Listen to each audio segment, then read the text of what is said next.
భారతదేశంలో మూగశిర కార్తెకు విశేష ప్రాధాన్యత ఉంది. రోహిణీ కార్తెలో రోళ్లు పగిలే ఎండలతో సతమతమయ్యే జీవకోటికి ఈ మూగశిర కార్తెలో వచ్చే నైరుతి ఋతువపవనాలతో వాతావరణం చల్లబడి ఉపశమనం కలుగుతుంది. మూగశిర కార్తెను రైతులు ఏరువాక సాగే కాలం అని కూడా అంటారు.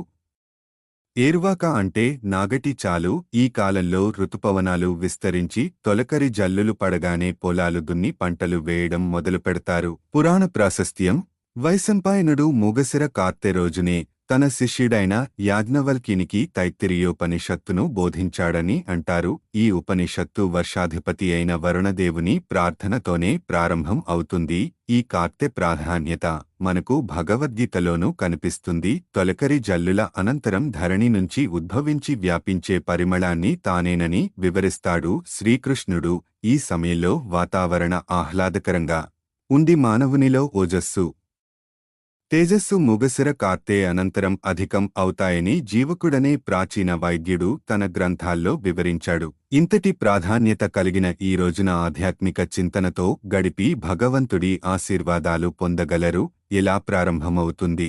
చంద్రుడు ఒక్కొక్క నక్షత్రం సమీపంలో 14 రోజుల పాటు ఉంటాడు.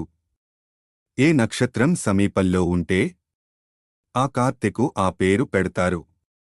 అశ్వినితో ప్రారంభమై రేవతితో ముగిసే వరకు మొత్తం 27 నక్షత్రాల పేర్లతో ఉన్నాయి. ప్రస్తుతం మూగశిర నక్షత్రానికి చేరువలో చంద్రుడు ఉండటం వల్ల దీనికి మూగశిర కార్తె అనే పేరు వచ్చింది. మూగశిర కార్తెనేలా జరుపుకోవాలి? మృగశిర కార్తె మొదటి రోజును దేశవ్యాప్తంగా వివిధ ప్రాంతాల్లో మూగశిర, మృగం, మిర్గం పేర్లతో వ్యవహరిస్తారు. ఈ రోజున ప్రజలు బెల్లంలో ఇంగువను కలుపుకుని సేవిస్తారు. ఇంగువ శరీరంలో ఉష్ణాన్ని ప్రేరేపించి వర్షాకాలంలో సోకే వ్యాధులను నియంత్రిస్తుందని పెద్దలు చెబుతారు. అలాగే మూగశిర కార్తె ప్రారంభం రోజున అస్తమా బాధితు శ్వాస సంబంధిత రోగాల నివారణకు చేపలు, ఇతర మాంసాహారం తింటే వ్యాధులు దరిచేరవని ప్రజల విశ్వాసం.